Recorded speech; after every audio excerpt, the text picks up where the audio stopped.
É um motivo de muita alegria de estar aqui, nesta manhã, para adorar o nome do Senhor. Cumprimento também a todos os irmãos que estão nos assistindo aí pelo canal. Que Deus continue abençoando cada um de vocês.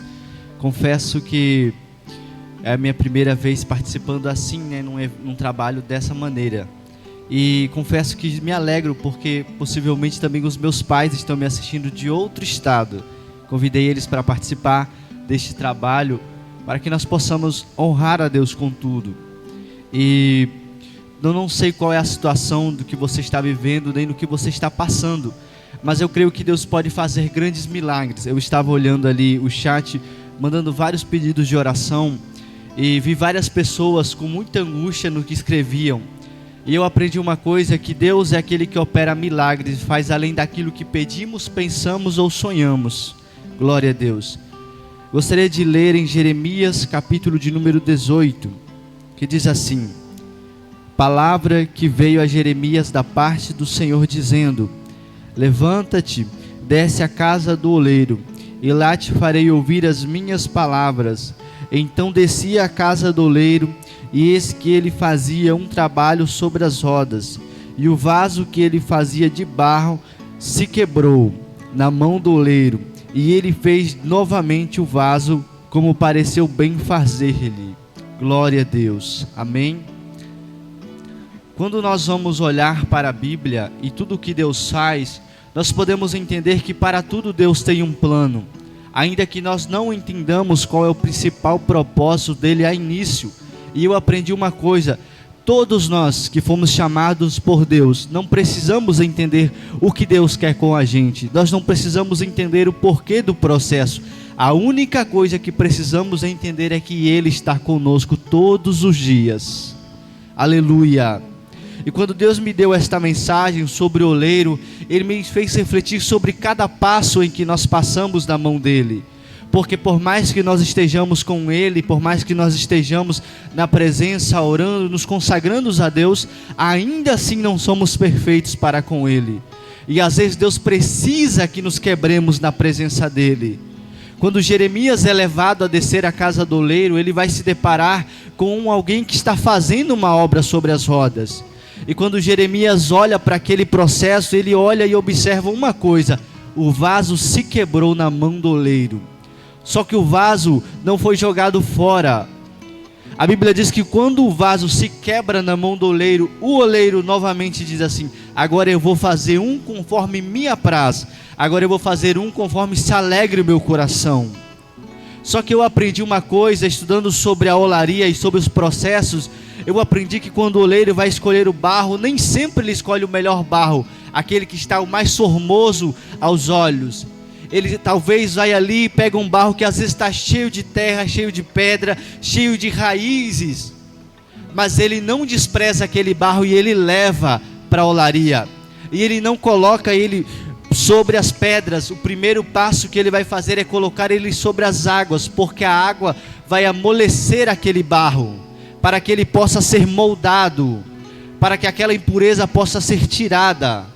E a Bíblia diz que Jesus é a água da vida, e às vezes nós precisamos estar com Jesus, que é a água da vida, para que possamos ser cada dia mais purificados na presença dEle. E quando isto vai acontecer, o primeiro processo, nós passamos pela água, para que seja purificada toda a sujeira. E depois disso, depois de já ter tirado bastante parte daquela sujeira, é levado sobre as rodas. Quando estamos sobre as rodas, quando ele coloca o barro sobre as rodas, agora ele vai fazer um processo. Ele vai amassar aquele barro. Ele vai apertar aquele barro sobre as rodas, porque só assim, porque fazendo isso, o oleiro conseguirá ver a sujeira que fica por dentro daquele barro. Fazendo isso, apertando cada dia mais, ele vai conseguir tirar cada fio de terra, cada pedra, cada raiz. E a Bíblia diz em um texto que toda raiz de amargura não opera a glória divina de Deus. E às vezes Deus está nos apertando, nos quebrando, nos apertando cada dia mais, e às vezes pode até doer. Às vezes pode, como nós dizemos, às vezes pode até doer a alma, ou pode até sangrar dentro do nosso ser. Mas se você confiar ao Deus e ao processo que Ele está fazendo, fica tranquilo, é Deus que está nos tratando para que nós possamos ser fiéis a Ele. E quando o oleiro está apertando aquele barro, apertando cada dia mais, porque o processo do oleiro vai demorar, mas ele sabe que ao findar desta obra, ele terá um vaso por excelência para ser exposto para uma grande obra. Aí o oleiro, quando passa pelo processo da água, ele vai agora apertar este vaso, ele vai apertar este barro, para que ele seja preparado, e depois que ele tirou toda a sujeira, depois que ele tirou toda a raiz, toda a pedra, que às vezes tem uma pedrinha no nosso caminho que nos impede de estar mais próximo de Deus. Às vezes tem uma raiz de amargura dentro dos nossos corações, que não permite que Deus opere com maravilha em nossa casa. Às vezes, quem sabe, por uma falta de perdão, uma falta de comunhão, tem alguma pedrinha no nosso ser, que não nos permite estar próximo de Deus. E às vezes Deus lá do céu dizendo: eu preciso que você se quebre mais. Eu preciso que você deixe que eu te molde mais, porque o que eu tenho para fazer na sua vida é grande obra. E quando isto vai acontecer, Deus vai começar a operar em nós. E às vezes dói, irmãos. Sabe por que eu digo isso? Porque já passei por grandes provas. Eu lembro que um dia Deus me permitiu ficar desempregado por muito tempo. E aquela angústia, minha esposa engravidou e nós naquela pressão, e dizia: meu Deus, para quem estava 5 meses desempregado e Deus não abria porta nenhuma, e minha esposa com 6 meses de gravidez, entra o desespero, porque você pensa: como é que a gente vai comprar os enxovais? Como a gente vai comprar as coisas? E a gente fica com aquela preocupação do que faremos. E eu olhei para minha esposa e eu disse: é Deus fechando as portas, Ele quer fazer alguma coisa com a gente. E eu falei: então vamos fazer uma coisa, vamos fechar a brecha. Vamos ligar para quem a gente tem que pedir perdão, vamos nos converter, vamos orar mais, vamos pedir alguma coisa a Deus, para que o diabo não tenha onde operar em nossas vidas e que seja feita a obra de Deus. E eu lembro que naquela dificuldade, eu nunca esqueço, eu fui fazer um ultrassom, fui pagar para marcar o ultrassom da minha esposa, e a gente tinha ido, eu fui lá. Quando cheguei lá, eu estava saindo, eu só tinha o dinheiro para pagar o negócio do ultrassom, a consulta. E quando eu estava saindo, eu lembro que em frente tinha uma sorveteria, e aquele dia eu chorei, porque eu dizia: Senhor, não tenho dinheiro para comprar um gelado para minha esposa. E aí aquele dia eu disse: Senhor, por favor, me tira dessa situação, porque eu não aguento mais. E quando aquilo estava acontecendo, eu entendi que eu estava sendo o vaso que Jesus estava declarando em Jeremias 18. Eu estava sendo amassado para que Deus tirasse algo genuíno de mim. E naquela tarde eu lembro que eu disse: Senhor, por favor, porque a minha esposa também estava querendo, irmãos. E quando eu orei por aquilo, eu lembro que naquela tarde eu fui para casa, a gente foi organizar nossas coisas, depois fomos descansar, e durante umas 7, 8 horas da noite, uma irmã manda mensagem para minha esposa e diz assim: oi irmã, a paz do Senhor, qual que é o seu Pix? Aí a minha esposa perguntou: mas para quê? Ela falou assim: eu quero pagar um gelado para você, eu quero pagar um sorvete para você. Quando eu ouvi aquilo, eu entendi que era o cuidado de Deus, irmãos, porque Deus é aquele mesmo que fecha as portas, mas é aquele que mesmo manda a providência do céu para os seus filhos. E eu não sei qual é a sua situação hoje, como você se encontra, eu não sei o que você vive, mas tenha certeza que Deus é aquele que manda a providência do céu para aqueles que esperam nele. Aleluia! Depois que o oleiro passa sobre as águas, passa sobre a pedra, passa sobre a rocha, e aperta e oprime aquele barro, depois ele vai levar ao sol. Porque depois de ter feito o vaso, feito a armação dele, depois de ter formado ele, ele vai levar ao sol. Porque o sol, ele com o calor dele, vai secar aquele barro. E se o vaso não se quebrar no sol, ele é levado à fornalha. Mas tem muito que não aguenta o sol. Tem muitos que não aguentam o sol escaldante, se racham. E o oleiro simplesmente poderia jogar fora porque está se rachando. Mas ele, o outro passo que ele faz, se o vaso se rachar no sol, é levar ele de novo ao tanque d'água, para que de novo ele passe ao processo de se amolecer. E tem vezes que nós queremos ficar tão duros para Deus, que endurecemos os nossos corações para aquilo que Ele tem para fazer em nossas vidas. Às vezes dizemos assim: eu não vou fazer a obra de Deus, eu não vou pregar mais, eu não vou orar mais, porque isto e aquilo aconteceu na minha vida. Começamos a nos endurecer, e quando menos esperamos, estamos nos quebrando. Aí Deus diz assim: para eu não te perder, vou te jogar de novo sobre as águas, para que eu possa de novo trabalhar sobre você. E às vezes a gente tenta várias e várias vezes fugir daquilo que Deus tem para nossas vidas. Aí Deus diz assim: não vou deixar você sair das minhas mãos, eu vou te levar de novo sobre as águas, e de novo vou fazer você passar por um processo, onde eu vou ter que te amassar de novo, mas fica tranquilo, que no final eu tenho obra genuína para fazer. Depois de ter passado por todos esses processos, depois de ter passado pelo sol, depois de ter sido amassado de novo, depois de estar pronto em uma forma nova, somos levados à fornalha, porque na fornalha que nós seremos verdadeiramente aprovados por Deus. E às vezes você já está passando por esta fornalha. Talvez você está dizendo: Jesus, eu não aguento mais. Talvez você olhe dizendo: Jesus, quando essa prova vai acabar? Talvez você diga: Jesus, eu estou cansado de orar, porque não estou vendo mover nem vento sobre a terra, sobre a minha vida. Talvez você já esteja passando pelo processo da fornalha, onde já esteja num calor escaldante sobre a sua vida. Talvez a fornalha esteja te esquentando e você diga: o porquê de tudo isso, ou para quê do que eu estou vivendo? Talvez você estava vivendo em um tempo tão maravilhoso, em uma vida tão abundante, e de repente acontece um caos sobre a sua história. E você se pergunte: oh Deus, o porquê de tudo isso que vem acontecendo sobre a minha vida?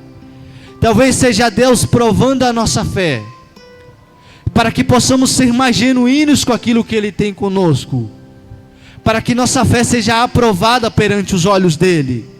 Porque às vezes eu digo que Deus às vezes nos permite viver coisas, e às vezes a gente se acostuma.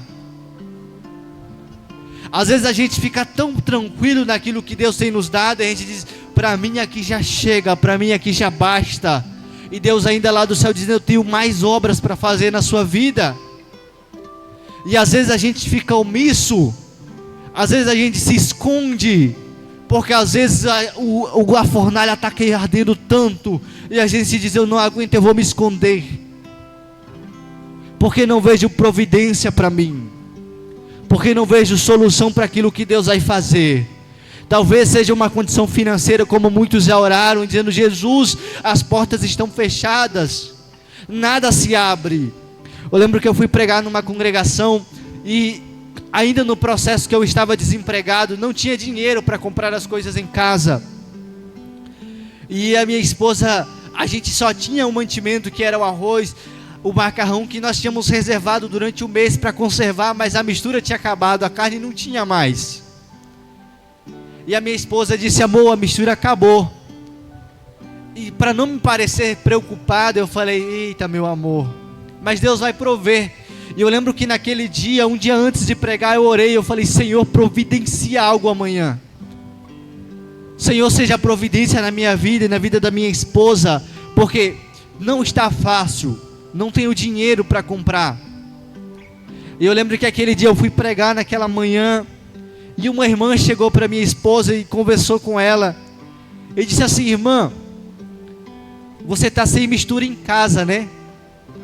No final do trabalho aqui, você vai lá em casa, vai você e seu esposo.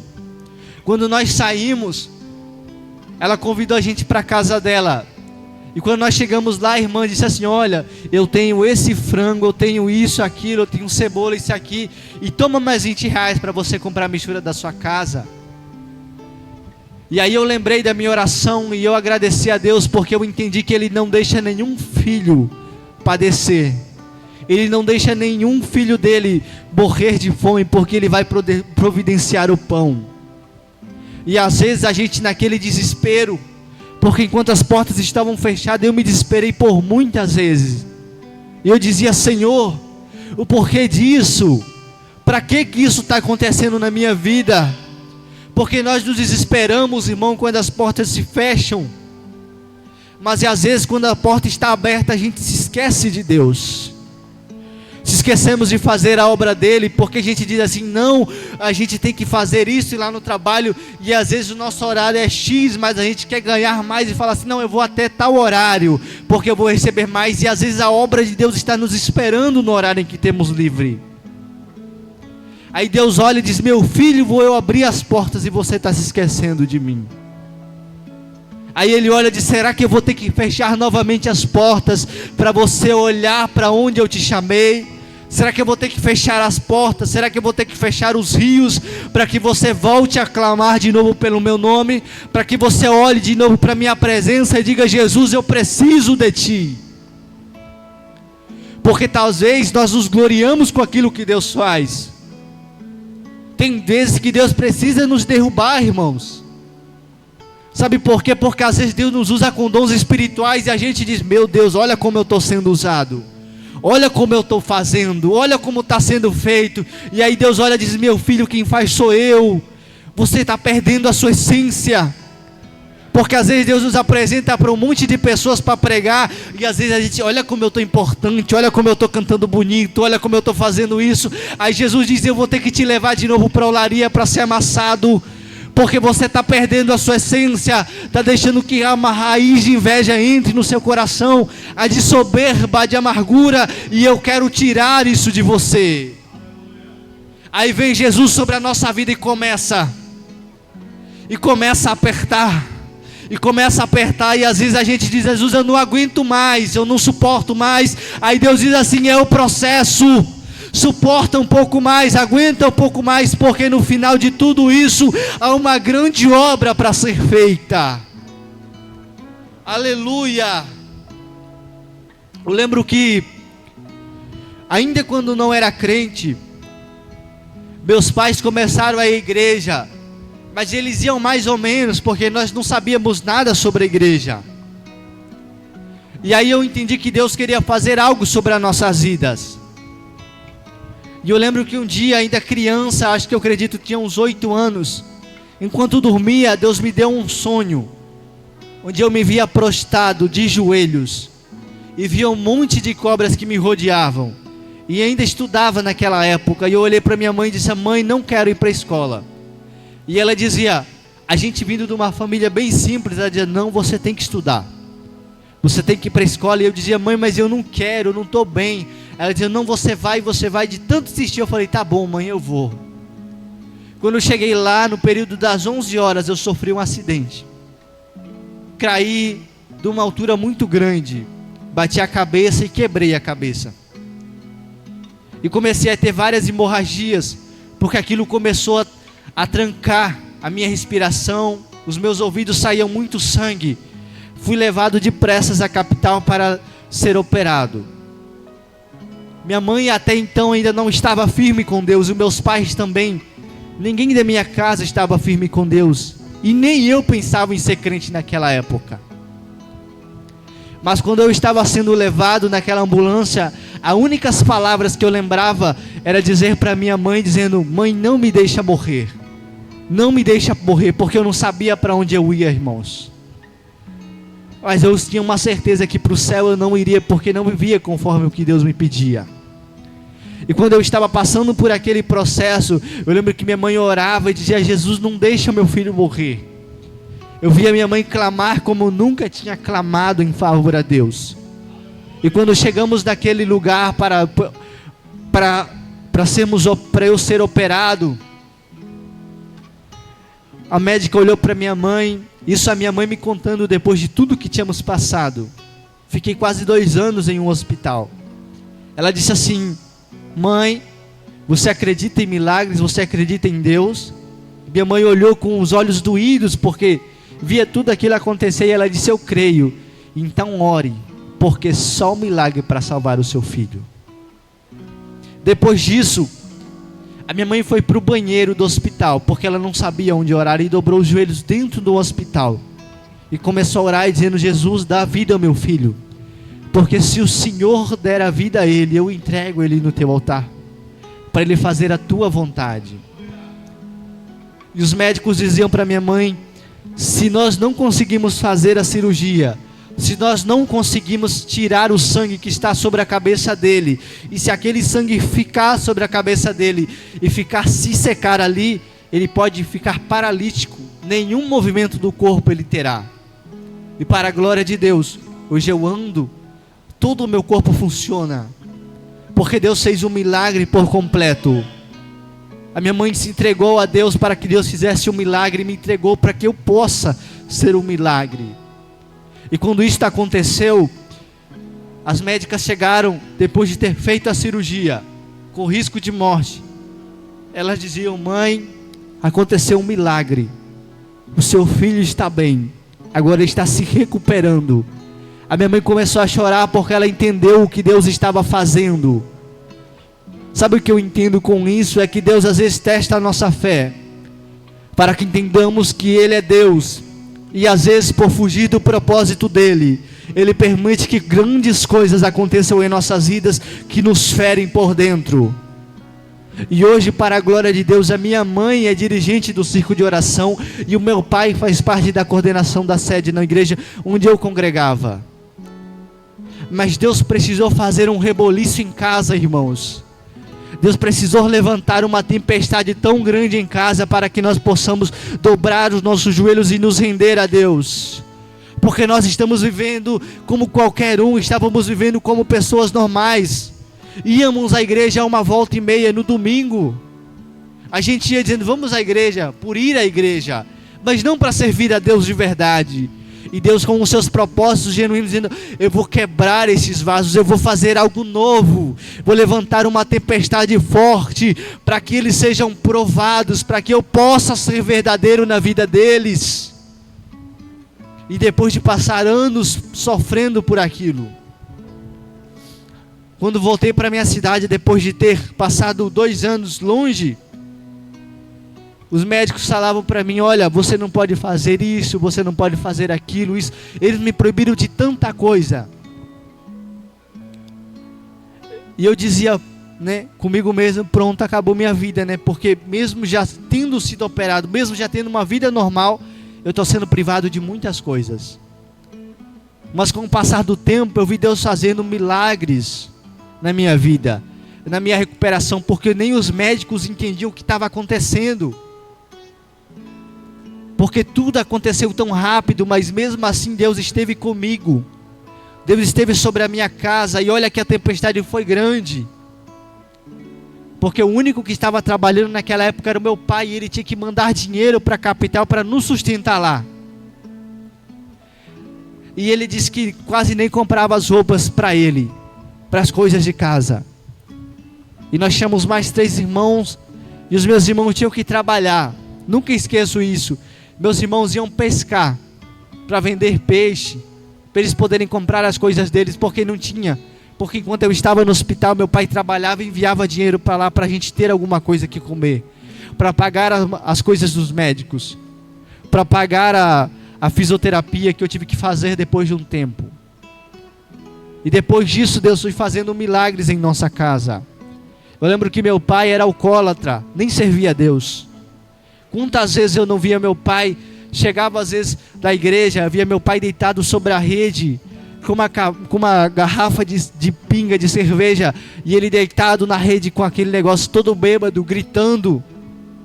E eu olhava para ele e eu falava: ô meu pai, quando que o senhor vai mudar com isso? E ele chorava, porque anos atrás a gente nem sabia, mas ele já tinha sido crente, mas já tinha se afastado dos caminhos de Deus. O pai dele era obreiro na igreja, e ele tinha crescido na obra de Deus, já tinha sido líder de jovens, mas ele por algum momento abandonou a fé em Deus, e se entregou às bebidas, se entregou à prostituição daquilo. E quando Deus foi fazendo a obra em nós, eu via meu pai orar a Deus, eu via meu pai clamar do quarto dele, e dizia: eu também quero sentir o Espírito Santo. Eu via meu pai clamar no quarto dele, dizendo: eu quero te sentir, Jesus. E se Deus não tivesse feito aquele reboliço na nossa casa, Se Deus não tivesse operado aquelas obras e maravilhas sobre nós, talvez nós nunca olharíamos para a presença dEle. E talvez você que está me assistindo diga, por que disso? Ou por que daquilo acontecer na minha vida? Talvez Deus fez aquilo porque em algum momento você deixou de olhar para Ele.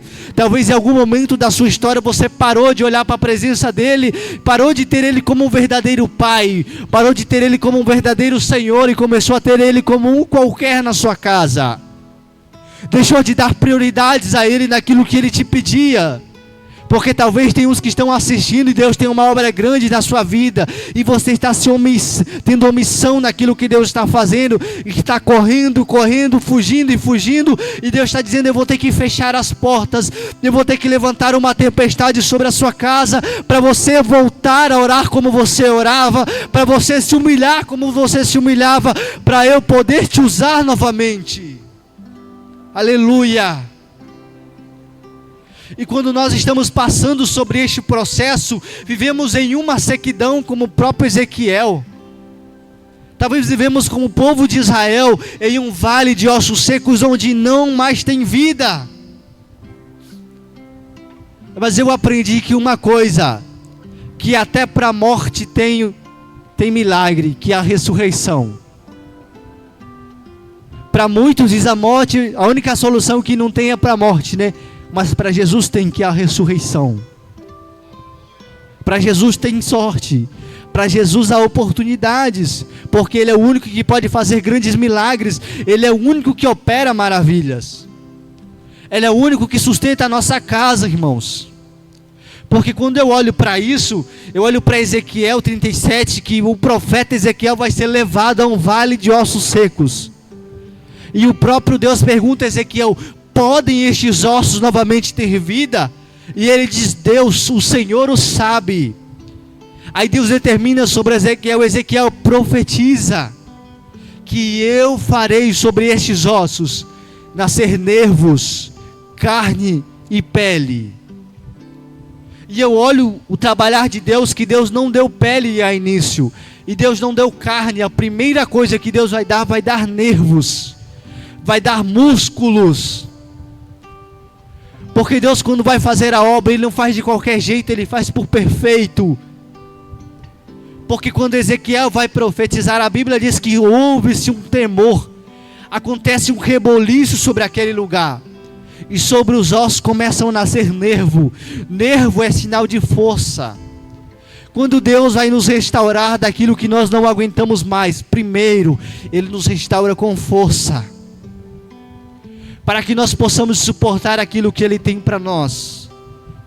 Depois Ele vai colocar carne sobre aqueles ossos, e depois Ele vai colocar pele, e depois Ele vai dizer agora, profetiza fôlego de vida sobre estes ossos, sobre este corpo. E de repente houve-se um reboliço sobre os 4 cantos da terra, que vem sobre aquele exército, que até então estava morto. Só que agora, depois que Deus dá vida, Ezequiel vai dizer, eu vejo um grande exército. Aí Deus olha para Ezequiel e diz assim, este é a casa de Israel. Da mesma forma que aconteceu com eles, eu posso fazer a este povo.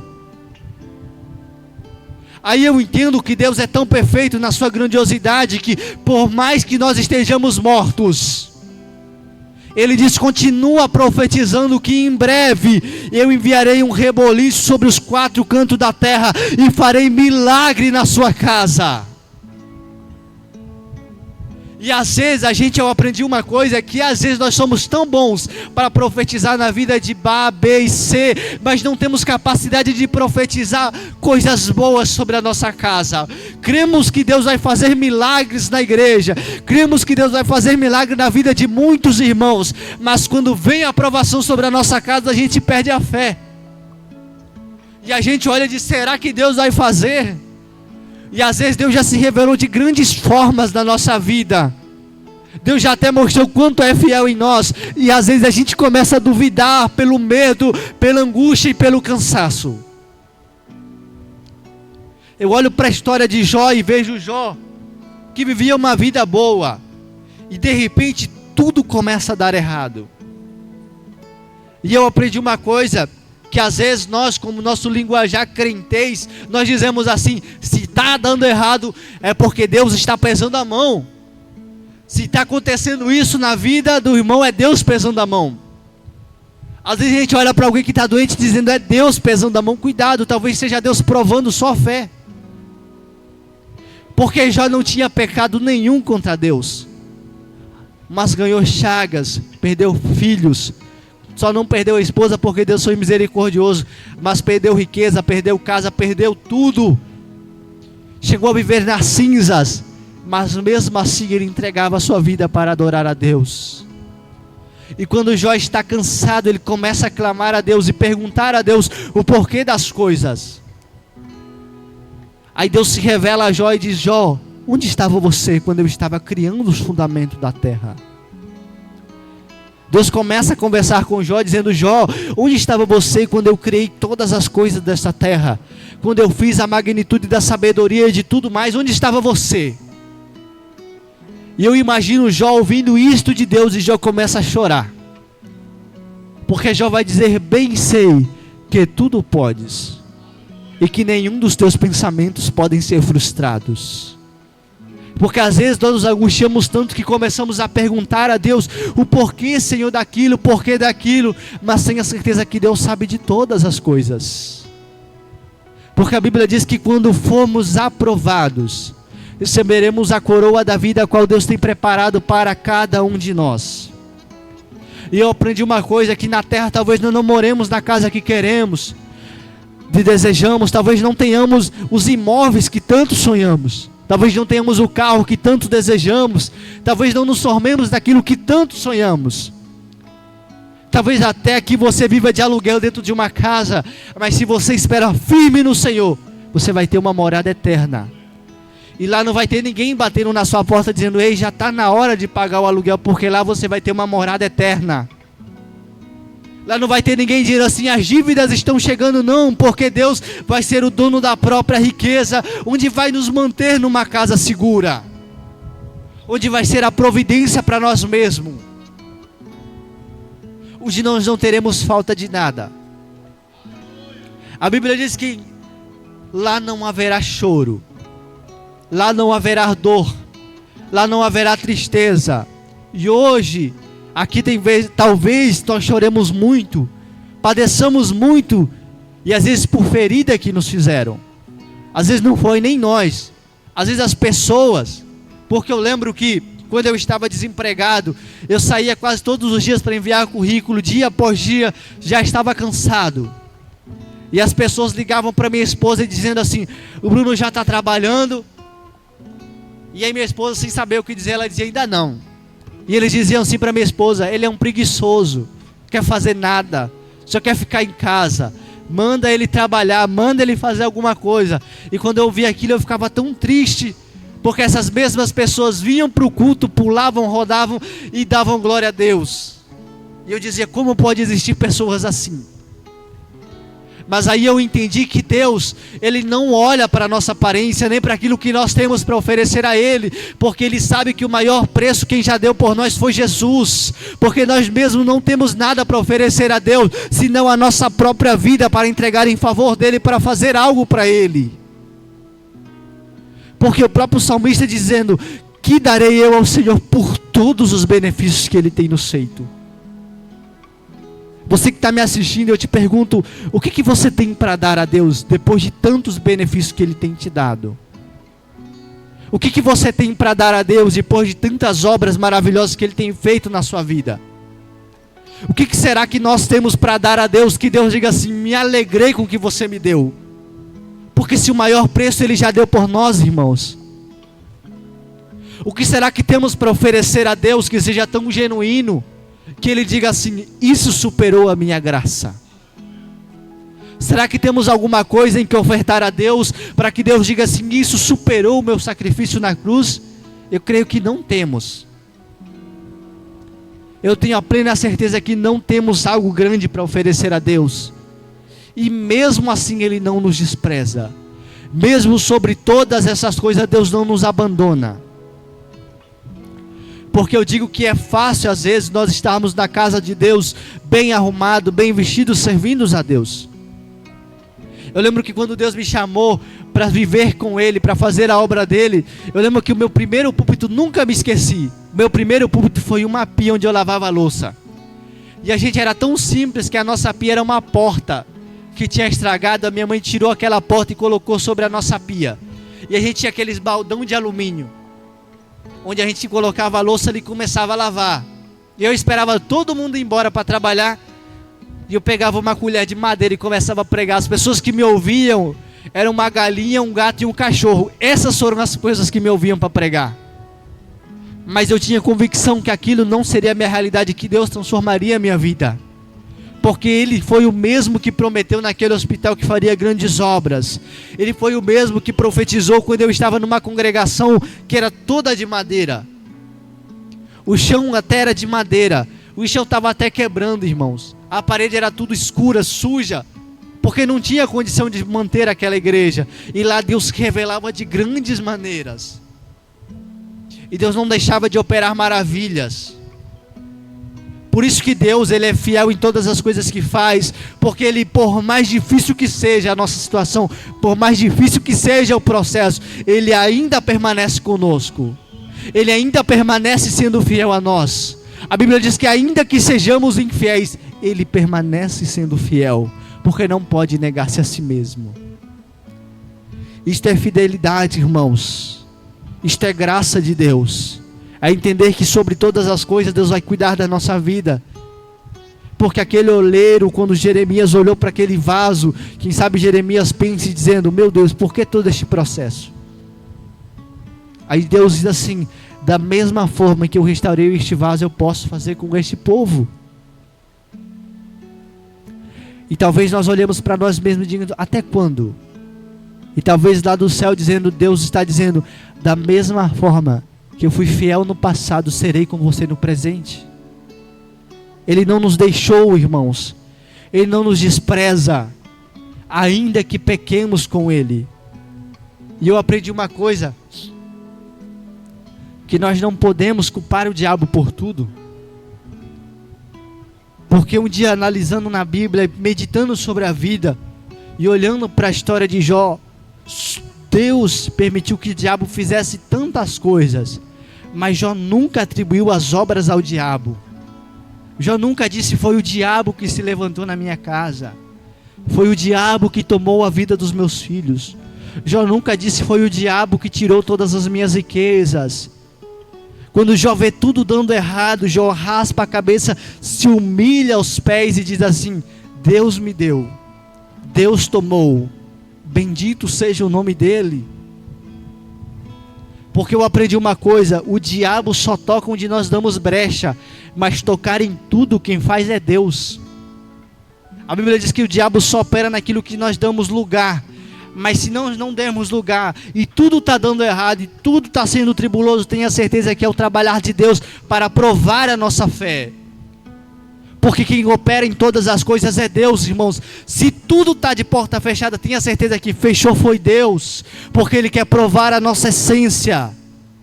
Eu aprendo uma coisa, quando eu olhei para a história de Israel, e sobre o processo que eles passaram 40 anos no deserto, mas poderia ser uma viagem de uma semana, mas pela dureza do coração deles, pela falta de fé em Deus, Deus permitiu que eles passassem 40 anos para que eles possam ser renovados e restaurados e haja um coração novo neles.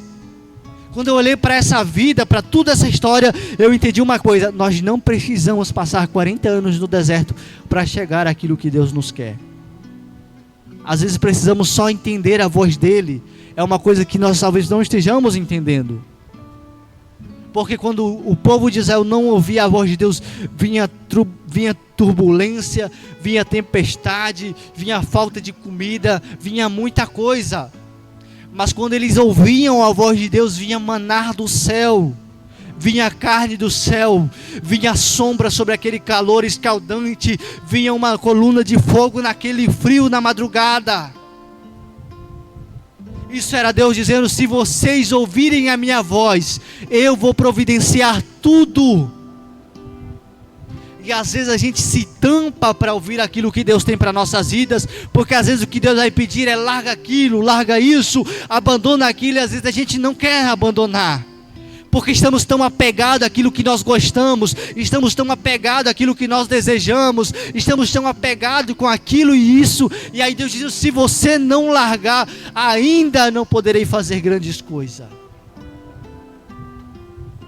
Eu lembro que um dia eu estava num culto, sentado numa das cadeiras da frente, e ouvi o meu pastor pregar, e ele dizia que se nós não nos entregarmos por inteiro a Deus, Deus não fará grandes obras, Ele fará pequenas obras em nossas vidas. E enquanto eu ouvia aquilo, o Espírito Santo falava no meu coração dizendo: nunca pegue de canequinha, ou seja, nunca pegue de pouco aquilo que eu quero te dar de mergulho. E eu faço uma pergunta: por que ir a um lago? Por que ir a um rio ou uma piscina se você só quer molhar os pés? Por que querer viver com Deus se você pode viver algo grande e só querer viver algo pequeno? Por que querer viver com Deus com pequenas coisas se Deus pode fazer grandes obras? Porque às vezes quando nós ficamos omissos para aquilo que Deus tem em nossas vidas, nós deixamos de ser milagre para a vida de outras pessoas. E às vezes vamos para o culto, vamos para a casa do Senhor e dizemos: Jesus, usa alguém para falar comigo, Jesus, usa alguém para profetizar para mim. E às vezes Deus está dizendo lá do céu: eu também quero te usar para ser canal de bênção na vida de outras pessoas. Mas às vezes estamos preocupados com nós mesmos, dizendo: Jesus, fala comigo, Jesus, faz isso, faz aquilo. E Deus lá do céu dizendo: eu quero te usar para fazer grandes coisas na vida de pessoas que estão aflitas de verdade, para que você seja canal de bênção na vida dessas pessoas, na casa de outras pessoas. Eu lembro que um dia o meu pastor disse assim: Deus vai fazer grandes obras e você vai para lugares. E eu lembro que um dia eu estava fraquejando na fé e dizendo: não quero mais saber de Deus, não quero mais saber das coisas de Deus. E quando eu estava fazendo isso, eu lembro que um dia eu fui para uma vaga de emprego, e quando eu estava indo, fui lá, voltei, e quando eu estava voltando para casa, uma senhora me parou no meio do caminho e disse assim: você é crente? E eu, com aquela vergonha, porque eu queria abandonar a Deus, eu não queria mais servir a obra dele. E ela disse assim: você é crente? E eu olhei assim, eu disse: sou. E ela disse assim para mim: tem como você ir lá em casa e orar? Porque está acontecendo tantas coisas horríveis em casa. Quando eu ouvi aquilo, eu fiquei tão triste, porque eu dizia: eu querendo desistir, e tem pessoas clamando por ajuda. Eu querendo desistir das coisas de Deus, mas tem gente clamando em favor de Deus, para que sejam levantados ceifeiros para a grande obra. E às vezes pela dor que sentia, diz: não quero mais.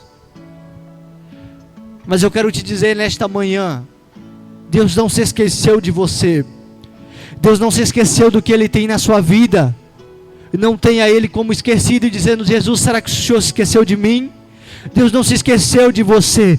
Deus não se esqueceu daquilo que te prometeu. Mas às vezes Ele está nos provando para sermos aprovados naquilo que Ele tem em nossa casa, na nossa vida, nos nossos filhos. E às vezes pode até doer, pode até machucar, pode até nos oprimir, mas tenha certeza, Deus do seu alto e sublime trono está nos contemplando, está dizendo: suporta, aguenta, fica firme, porque no final de tudo isso, tenho grandes coisas preparadas para a sua casa e para a sua vida. Aleluia! E já está findando o meu horário, mas eu não posso terminar o meu horário e perguntar para todos que me assistem: tem alguém que talvez está afastado dos caminhos do Senhor?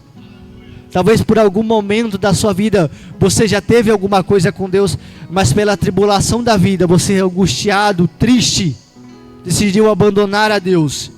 Eu quero te perguntar neste tempo propício e nesta hora exata: você quer reconciliar com Deus? Você quer aceitar a Jesus? Se você está reconciliando, comenta: eu estou voltando para Deus. Se você está aceitando, diga: eu estou aceitando a Jesus. Porque não adianta viver longe de Deus. Viver com Deus não é ter vida, é só estar sobrevivendo. Então, em nome de Jesus, se você está afastado dos caminhos do Senhor, em nome de Jesus eu te convido, volta para Ele. Para você que nunca aceitou a Jesus e quer ter algo novo com Ele, eu te convido, em nome de Jesus, aceite a Ele. Porque Ele vai cuidar da sua história, vai cuidar da sua vida e vai cuidar da sua casa. Em nome de Jesus eu te peço, se você está afastado de Jesus, volte para a presença dEle, volte a Ele, volte a buscar a Ele como você não busca mais. Em nome de Jesus, volte a ter a Ele como o verdadeiro Pai na sua casa. Tenha Ele como providência dentro da sua vida, porque Ele vai suprir a seu tempo todas as suas necessidades. Em nome de Jesus eu te peço, volte aos caminhos de Deus, volte a fazer o que Ele te pediu, não largue a sua cruz, não tire a mão do arado, continue fazendo, porque Deus em breve vai honrar a sua fé, em breve vai honrar a sua estrutura, em breve vai honrar essa força que você teve. Não se desespere, porque quando a bênção de Deus vier sobre a sua vida, você vai dizer: meu Deus, eu me desesperei tanto, e nem precisava tudo isso. Em nome de Jesus, que Deus toque o seu coração, que Deus exalte a sua fé, que Deus venha com misericórdia sobre a sua vida, entregue milagre e justiça sobre vocês, que vocês sejam alcançados pelo poder do Espírito Santo, e que haja milagres na sua casa, que haja transformação e que seja Deus operando na sua vida, em nome de Jesus, amém.